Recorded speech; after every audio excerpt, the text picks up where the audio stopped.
Tema 4 de Psicología de la Memoria. Memoria episódica. Introducción. Tulbin, en 1972, denominó memoria episódica a una memoria a largo plazo de tipo declarativo. Una memoria declarativa contiene información sobre experiencias personales en un lugar y momento precisos. La distinguió de la memoria semántica porque ésta contiene conocimiento sobre datos, hechos, sucesos en forma de conceptos que hace referencia al conocimiento del lenguaje. Encontramos la siguiente división en la memoria a largo plazo. 1. Memoria declarativa, que contiene proposiciones o imágenes, hechos, y habría dos, que sería la memoria episódica y la memoria semántica. Y luego la memoria procedimental, que consiste en una memoria de habilidades, hacer cosas, tanto motoras como cognitivas, memoria implícita y priming, condicionamiento clásico y otros. Cuando se recupera información episódica y semántica, se activan diferentes áreas cerebrales. Por ejemplo, el enfermo amnésico posee un deterioro en su memoria episódica, pero no en su memoria semántica. Aún así, no se trata de sistemas independientes. La memoria procedimental es bastante automática. Se adquiere de forma lenta y gradual, nadar, montar en bici, y se mantiene en el tiempo. Entre las tareas más utilizadas en la tradición experimental denominada del aprendizaje verbal está la tarea del recuerdo de pares asociados. La idea es que existen unas asociaciones estímulo-respuesta. Por ejemplo, se recordará mejor el par de palabras médico-enfermera que el par de palabras gato-vendedor, porque en el primer par hay una asociación clara. Existe un acuerdo unánime en que existen tres tipos de procesos de memoria: codificación, almacenamiento y recuperación. ¿Qué es la memoria episódica? La memoria episódica es una memoria de larga duración que codifica y retiene experiencias personales de un momento temporal determinado. Para recuperar esta información se accede voluntaria y explícitamente a un hecho pasado. Las claves contextuales son muy importantes para la recuperación. Características de la memoria episódica. Contiene un factor temporal, existe información espacial y perceptiva y la persona es consciente de la vivencia en primera persona. Codificación en la memoria episódica. La codificación es la forma en que la información se presenta en la memoria, en forma de códigos visuales, motores, acústicos, articulatorios, verbales, semánticos, etc. La memoria episódica se desarrolla tarde en la niñez y alcanza su máximo en la adultez, pero se deteriora con la edad. Probablemente sea propia del ser humano. Es una memoria vulnerable al deterioro neurológico. Se podría decir que es como un viaje mental en el tiempo, que permite tener conciencia autonoética, es decir, tener recuerdos de lo que pensamos sobre nuestras experiencias y que podamos pensar en experiencias futuras. Las bases neurales de la memoria episódica apuntan a regiones corticales y subcorticales, como el hipocampo, el lóbulo temporal medio y los lóbulos frontales. Procesamiento y recuperación. Efecto del tiempo de exposición del material.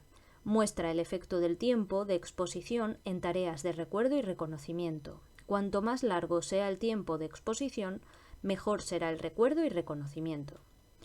Los efectos del tiempo de presentación de la estimulación dependen del tipo de material y de la modalidad a la que se presenta la información.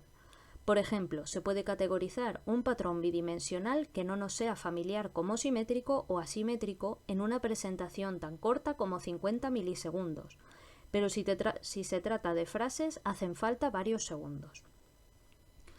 La práctica distribuida es mejor que la práctica masiva.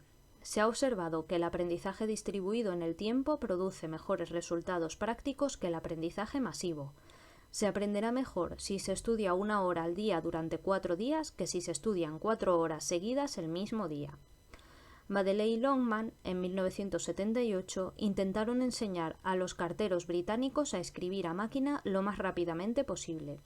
Utilizaron 4 grupos de entrenamientos. Grupo 1 tuvo una sesión de 1 hora. Grupo 2, 2 sesiones diarias de 1 hora. Grupo 3 tuvo una sesión de 2 horas y el grupo 4 tuvo 2 sesiones de 2 horas. Se midieron las pulsaciones por minuto Se observó que el grupo que aprendió más rápido fue el que entrenó uno por uno y su retención fue mejor. O sea, el grupo 1, el que tuvo una sesión de 1 hora. Hipótesis sobre el efecto de la distribución del aprendizaje. Hipótesis del tiempo total. Según esta hipótesis, la retención estaría en función del tiempo total. Los resultados no confirman esta hipótesis. Hipótesis del efecto del espaciado. Cuanto más largo sea el espacio entre presentaciones, mejor será el recuerdo. Tal vez se deba a que la habituación a los estímulos genera falta de atención y por tanto de aprendizaje. También puede deberse a que codificamos más informaciones diferentes cuando la repetición del estímulo se hace más espaciada en el tiempo. Hipótesis de la variabilidad de la codificación. Cuando la codificación es más variada, existen más posibilidades de localizar y recuperar la información. Profundidad del procesamiento. Según el modelo de Atkinson y Shiffrin, cuanto más tiempo se mantenga la información en la memoria a corto plazo, más probable será que se transfiera a la memoria a largo plazo. Craig y Lockhart partieron de la idea de que la información que recordamos no tiene que depender de la información que se ha almacenado, sino del tipo de procesamiento o tipo de codificación. Craig y Lockhart también distinguieron entre dos tipos de repetición: la repetición de mantenimiento, que no asegura la transferencia a la memoria permanente, y repetición elaborativa, que favorece la transferencia a la memoria permanente. Repetición. La repetición del material prolonga su duración en la memoria. Cuanto más largo sea el tiempo de procesamiento del material a retener, mejor será su codificación en la memoria permanente. Craig y Watkins, en 1973, realizaron un experimento para estudiar el efecto de la repetición de mantenimiento. Utilizaron una lista larga de palabras. El participante debía mantener en la memoria una palabra, por ejemplo, que empezara por P, repitiéndola hasta que apareciese la siguiente palabra. Ejemplo, perro, después pato, etc. Controlaron el tiempo dedicado a la repetición de cada palabra. Después, los participantes tenían que recordar toda la lista. Se trataba de una tarea de aprendizaje incidental, pero el tiempo empleado en la repetición de mantenimiento no influyó en el mejor o peor recuerdo posterior. Para que la información se transfiera a la memoria episódica permanente es necesaria la repetición elaborativa. Así que lo importante es el tipo de operaciones que las personas realizan cuando tratan de aprender un nuevo material y no la simple repetición. De esto se concluye que el material codificado semánticamente, significado, se retiene mejor que el material codificado solo a través de sus características físicas. El material codificado fonológicamente se retiene a un nivel intermedio. Cuando se codifica la información a un nivel más profundo, se genera una traza más fuerte. La relación de acciones-ejecución motora durante el proceso de codificación, ya sea de forma simbólica o real, mejora el recuerdo posterior. Esta ejecución motora puede servir para programas de entrenamiento conducentes a ayudar a las personas mayores a mejorar su memoria. Recuerdo libre de listas de palabras. Se dan 3 listas de palabras. Se presenta cada lista por separado y en orden, una palabra por segundo aproximadamente. Luego se hace una tarea distractora, por ejemplo, enumerar las preposiciones, y después se nombran todas las palabras que se recuerden de la lista, por ejemplo, tristeza, templanza, bondad, salud, sueño, concordia, alegría, valor, cobardía. Luego otra lista: río, cuchillo, cama, chaleco, cuchara, tiburón, mantel, cerillas, libro. Y la tercera: manzana, melón, plátano, cereza, piña, albaricoque, fresa, sandía, melocotón. Los resultados siempre son similares. Las palabras más recordadas son las de la lista 3, ya que todas están relacionadas con frutas.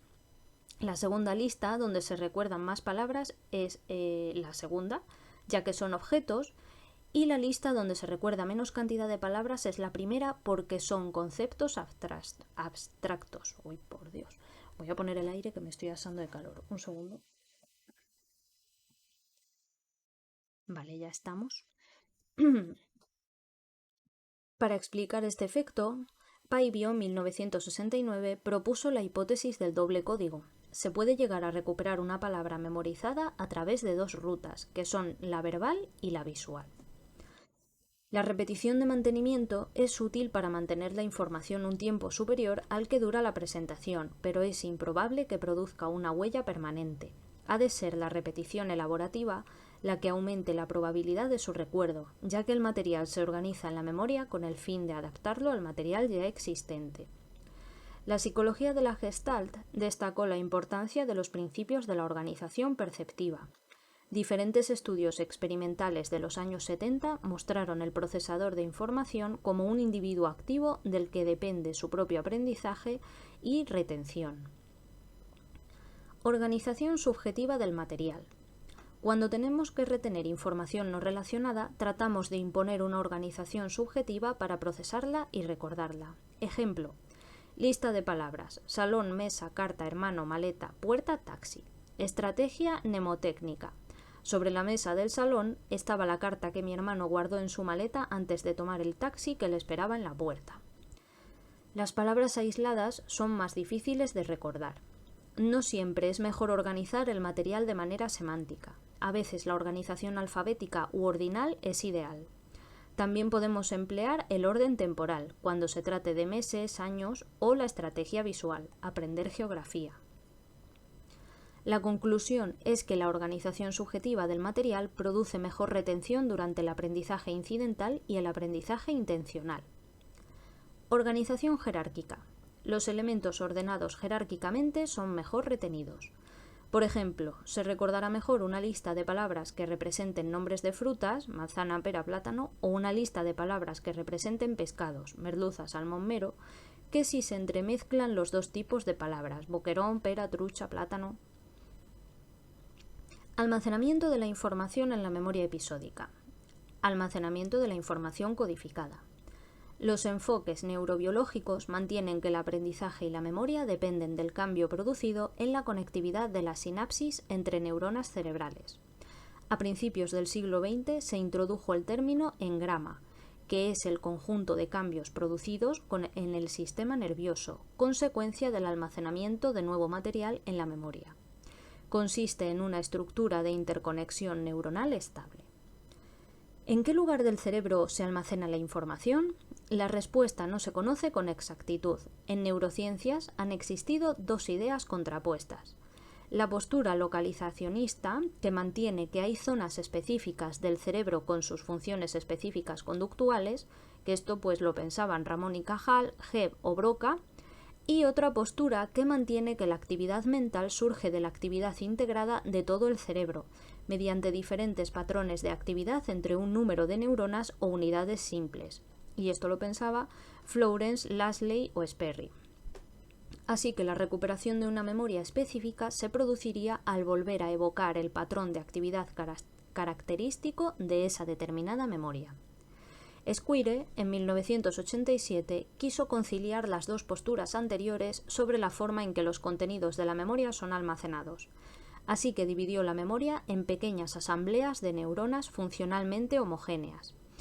Así que no existirían centros de memoria separados, sino diferentes componentes informacionales o microcaracterísticas que se almacenan en pequeñas asambleas de neuronas especializadas. Cada vez que recordamos un tipo de información, se repite el patrón de actividad en las mismas asambleas de neuronas. La memoria de acontecimientos completos aparece representada en muchas zonas diferentes del cerebro, evitando la redundancia de funcionamiento entre las diferentes áreas cerebrales. Decaimiento, desuso o interferencia.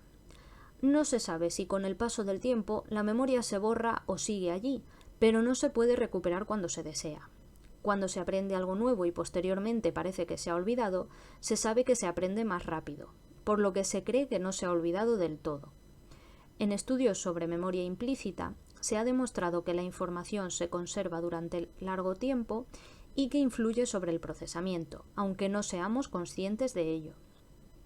Estudios sobre el olvido. Ebbinghaus suponía que el olvido se produce por desuso. McGeoch, en 1932, propuso la interferencia como causa principal del olvido. Según él, los hechos ocurridos entre un momento del aprendizaje y su recuerdo son los responsables del olvido, es decir, la información nueva interfiere en la ya aprendida. La interferencia y sus clases. El estudio de la interferencia se encuadra en la corriente asociacionista que dominó la psicología durante el siglo XIX y XX. Sostenían que los lazos asociativos entre estímulos y respuestas se mantenían en la memoria mientras no exista otra información interferente. Interferencia retroactiva es el efecto inhibitorio que produce el aprendizaje de material nuevo sobre el aprendido. Interferencia proactiva se refiere al efecto inhibitorio que el material aprendido tiene sobre el material nuevo. Por ejemplo, queremos comprobar la interferencia del aprendizaje de dos listas de elementos, lista A y lista B, con un grupo experimental y uno control. Entonces, la interferencia retroactiva, pues el grupo experimental tenía que aprender la lista A y B con un intervalo de retención y luego la prueba era recordar la lista A. El resultado era peor que en el control, la interferencia retroactiva de B sobre A. O sea, la tarea B, la lista B, hacía interferencia sobre la lista A y el grupo control pues solo tenía que aprender la lista A con un intervalo de retención y luego pues recordar la lista A sin aprender la B. Entonces mostraron mejor resultado que en el grupo experimental. No sé si lo estoy explicando muy bien porque es que lo tengo en un pequeño cuadrito que pues lo tenéis en los apuntes que ahora subiré a Patreon, lo podéis descargar allí. Y bueno, igualmente pues lo sigo explicando. Luego hicieron el otro experimento que sería de interferencia proactiva, que el grupo experimental pues aprendía la lista A y la B con intervalo de retención, tenían que recordar la lista B y el resultado pues era peor que en el grupo control, la interferencia proactiva de A sobre B, o sea, la lista A pues era la que interfería sobre la lista B y el grupo control en este caso pues solo aprendía la lista B con el intervalo de retención y tenía que recordar la lista B. Obviamente no iba a recordar la A, que no la estudió. Y pues igual que en el otro tenían mejor resultado que el grupo experimental. Pero Melton e Irwin en 1940 y Underwood en 1945 rechazaron la interpretación de McGeoch sobre la competición de respuestas como única explicación. Propusieron un segundo factor, el desaprendizaje o extinción, responsable de la interferencia observada. El material aprendido en segundo lugar debilita la huella del aprendido en primer lugar, lo que explicaría la peor ejecución. Recuperación de la información. Existe un concepto denominado señal de recuperación, que sugiere que la información está disponible en la memoria, que no se ha perdido, pero hay que encontrar las señales efectivas para su recuperación. Tulving, en 1967, realizó un experimento en el que dos grupos de participantes aprendían una lista de palabras. El grupo A aprendía una lista y después realizaba una tarea de recuerdo libre durante varias veces, y el grupo B, que el experimentador presentaba una lista y los participantes tenían que recordar 3 veces las palabras de la lista, lo que también se repitió varias veces. Los resultados, pues ambos grupos aprendieron las palabras al mismo ritmo y la conclusión es, según Tulving, que la información almacenada en la memoria puede ser mucho mayor que la información que se encuentra accesible para ser recuperada. Evaluación de la memoria episódica. Las tareas para evaluar la memoria episódica son de 3 tipos. Tareas de reconocimiento, que después de la fase de estudio o retención se presenta una serie de elementos, y la tarea consiste en reconocer los elementos que han sido presentados en la fase de estudio y los que no, los estímulos nuevos. El problema que tiene esta tarea es que los aciertos y errores estadísticamente no se corresponden con aciertos y errores reales, ya que el participante tiene el 50% de probabilidad de acertar con cada respuesta, para lo que habría que utilizar parámetros como la teoría de detección de señales, TDS, o la estrategia de aciertos falsas alarmas. Tenemos también la tarea de recuerdo libre, que una vez finalizada la fase de estudio, el participante reproduce las palabras de la lista. Normalmente el experimentador pues, ha utilizado elementos distractorios durante la fase de estudio, y las tareas de recuerdo señalado, que se emplean señales para ayudar a recordar los estímulos o elementos presentados.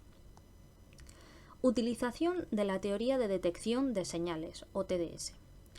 La memoria de reconocimiento suele evaluarse con la teoría de detección de señales, utilizar porcentaje de elementos reconocidos es una práctica inadecuada, ya que si en un experimento presentamos 20 elementos antiguos con 20 elementos nuevos, si el participante usa la estrategia de reconocer cada elemento como antiguo, su porcentaje de respuestas correctas será el 100%, porque habrá presentado como antiguos los 20 estímulos de la fase de estudio, pero a la vez el participante ha cometido el 100% de falsas alarmas o falsos positivos, así que lo correcto es tener en cuenta los aciertos y las falsas alarmas.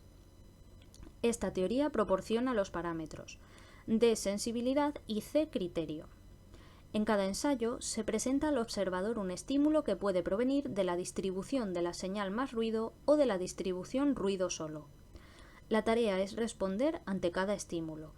La TDS evalúa la discrepancia entre los estímulos físicos y las respuestas del observador ante esos estímulos. Los errores surgen debido a la variabilidad, ruido. Cuando el ruido no existe, la actuación es perfecta.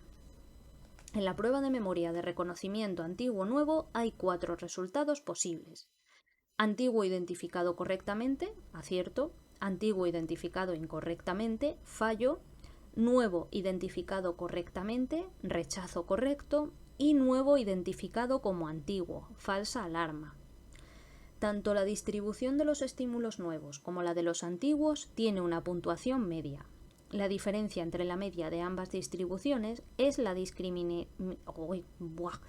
discriminabilidad o familiaridad de. Cuando los estímulos son muy fáciles de reconocer, las dos distribuciones estarán muy separadas. No habrá Madre mía, ¿cómo estoy ya? Es que no es el primer vídeo que intento grabar hoy.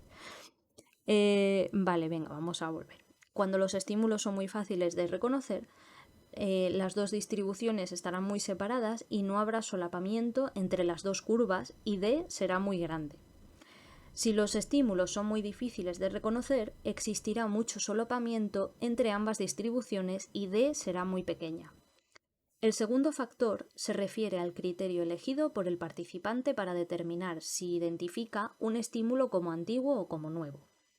Si lo más probable es que adopte la estrategia de responder antiguo a la mayoría de los estímulos por conseguir recompensa, su criterio de decisión se situará muy hacia la izquierda del eje de familiaridad. Si la mejor estrategia es tratar de realizar la tarea de la forma más precisa posible basándose en la familiaridad, recompensa igual castigo, el criterio se situará en la zona donde se cortan las dos distribuciones. Si responde antiguo en contadas ocasiones, por evitar castigo, lo más probable es que coloque el criterio de decisión muy hacia la derecha del eje de familiaridad.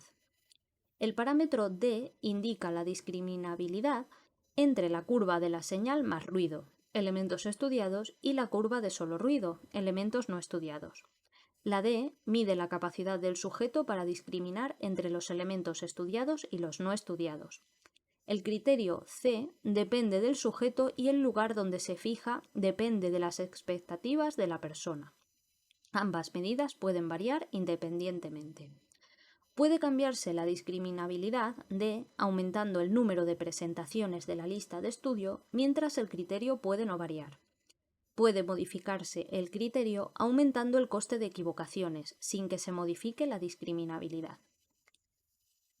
Estos dos factores pueden evaluarse independientemente utilizando la TDS. Modelos que implican generación-reconocimiento. En los años 70 se propusieron modelos basados en la memoria de los ordenadores. Postulaban la existencia de dos procesos de memoria.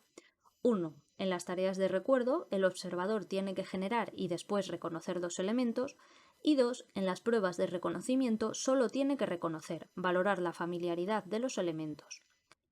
Tulvin y Thomson, en 1973, criticaron estos modelos. Para ellos, el recuerdo implica generación y reconocimiento porque cualquier elemento que se genere ha de ser reconocido. Demostraron que existen elementos que pueden ser recordados aunque no reconocidos, utilizando señales de recuperación de tipo semántico. El olvido inducido por la recuperación. La recuperación selectiva de recuerdos episódicos puede deteriorar la retención de otros elementos con contenidos relacionados. Estos compiten por acceder a la consciencia durante la recuperación voluntaria de la información. A este fenómeno se le llama olvido inducido por la recuperación. Los procesos inhibitorios influyen de dos maneras, facilitando la recuperación de la información y inhibiendo los contenidos que interfieren durante la recuperación. El paradigma experimental empleado para el olvido inducido por la recuperación consta de 4 fases. 1. Se estudian pares categoría ejemplar, ejemplo vegetal lechuga, fruta naranja, mueble silla. 2. Se practica la recuperación de solo la mitad de los ejemplares. 3. Se realiza tarea distractora. Y 4. Se efectúa la tarea de recuerdo o reconocimiento. Se compara la actuación con las dos clases de estímulos, los practicados y los no practicados, memorizados y no memorizados. Y los resultados suelen mostrar que hay una mejor actuación para los ejemplares practicados y un deterioro para los no practicados. Los ítems practicados se recordaron bien, mientras que los de las categorías no practicadas mostraron deterioro, debido a la inhibición de los estímulos competidores en comparación con la línea base. ¿Se pueden suprimir los recuerdos no deseados? La supresión de los recuerdos desagradables o traumáticos es un fenómeno adaptativo. Se ha comprobado que las personas podemos controlar los recuerdos no deseados, interrumpiendo o impidiendo la recuperación de la información, para restablecer el bienestar emocional y que podamos controlar nuestros pensamientos. El paradigma pensar-no pensar. Anderson y Greene, 2001, idearon un procedimiento de 3 fases. Primera fase. Se estudian 2 conjuntos de pares de palabras. Uno de ellos se emplea para la segunda fase y el otro no, que es la línea base. Se les entrenaba para que recordaran la segunda palabra cada vez que se encontraban con la primera. Segunda fase. Consiste en pensar, no pensar. Se pidió a los participantes que controlasen la recuperación a partir de su memoria. La mayor parte de las veces tenían que recordar la respuesta, pero para algunos recordatorios se les instruía que debían evitar recuperar la respuesta, pero no solo eso, sino que debían impedir que el recuerdo entrara en su consciencia, es decir, inhibir la recuperación. Tercera fase. Se presenta a los participantes cada palabra recordatorio y se pide que recuerden cada respuesta que aprendió. Resultados. Los ítems correspondientes a pensar se recordaron más frecuentemente que los de la condición no pensar, lo que sugiere que el individuo es capaz de inhibir los recuerdos. A este efecto se ha llamado efecto del control inhibitorio. El efecto del olvido selectivo dirigido. Delaney, esto se escribe rarísimo, así que no se pronuncia. Nguyen y Waldum, en 2009, diseñaron un estudio. Los participantes pudieron organizar el material estimular en 2 conjuntos diferentes, uno sobre un personaje, Tom, y otro sobre otro personaje, Alex. Los resultados sugieren que cuando se puede integrar la información en torno a un tema, los participantes fueron incapaces de olvidar selectivamente las frases referidas a uno de los personajes. Pero cuando estudiaron frases que no estaban relacionadas, los participantes pudieron olvidar selectivamente las frases referidas al personaje que tenían que olvidar, pero no las referidas al otro. El olvido intencional se estudia en el laboratorio utilizando olvido selectivo dirigido, pidiendo a los participantes que olviden alguna parte del material estudiado. El método de la lista consiste en presentar 2 listas a 2 grupos de participantes. Grupo 1 recibe la instrucción al final de la lista 1 de que tienen que intentar olvidarla, y el grupo 2 se pide que intenten recordar todos los ítems. Con este método se han encontrado 2 efectos. Efecto de los costes, que muestra la mala memoria de los ítems de la lista 1 del grupo 1, y efecto de los beneficios, que hace referencia a la mejor memoria para la lista 2 en el grupo 1 que en el grupo 2. Otros estudios han mostrado que el hecho de proporcionar una clave para olvidar selectivamente un subconjunto de estímulos aprendidos puede producir olvido selectivo. Podría explicarse por los recursos atencionales disponibles y las demandas selectivas impuestas por la tarea. Esto depende de un mecanismo de control ejecutivo y un mecanismo inhibitorio localizado en las áreas cerebrales prefrontales encargadas de que los recuerdos episódicos sean menos accesibles. Memoria episódica y cerebro. Los distintos sistemas de memoria dependen de regiones cerebrales estrechamente interconectadas entre sí.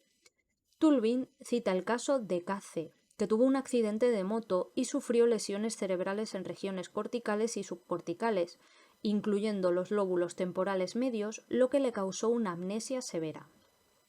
Estas lesiones impedían su memoria episódica y su conciencia autonoética, mientras la memoria semántica y otras se encontraban intactas. K.C. no recuerda ningún evento de su vida desde su nacimiento hasta el presente. Las áreas cerebrales implicadas en la memoria episódica se estudian mediante EEG, RME y RMF y potenciales evocados. Anderson y Halsmeyer, 2014, han revisado la evidencia a nivel neural del papel que desempeñan los procesos de control inhibitorio en la interrupción del procesamiento de la memoria episódica. Estos procesos se pueden poner en marcha durante la codificación o durante la recuperación. La detención interrumpe la consolidación de las trazas de memoria previamente formadas y la interrupción detiene la recuperación automática de las claves asociadas a una memoria concreta. Las regiones cerebrales implicadas en el intento de olvidar un ítem reciente son las prefrontales y las parietales. En estudios con potenciales evocados se ha mostrado la positividad prefrontal sostenida después de la señal olvidar localizada en la corteza prefrontal dorsolateral derecha, lo que sugiere que el método ítem del olvido dirigido recluta una red cerebral prefrontal derecha lóbulo temporal medio a la hora de terminar los procesos de codificación en la memoria episódica. Y así finalizamos el tema 4. Muchísimas gracias por estar ahí y nos vemos en el siguiente vídeo. ¡Adiós!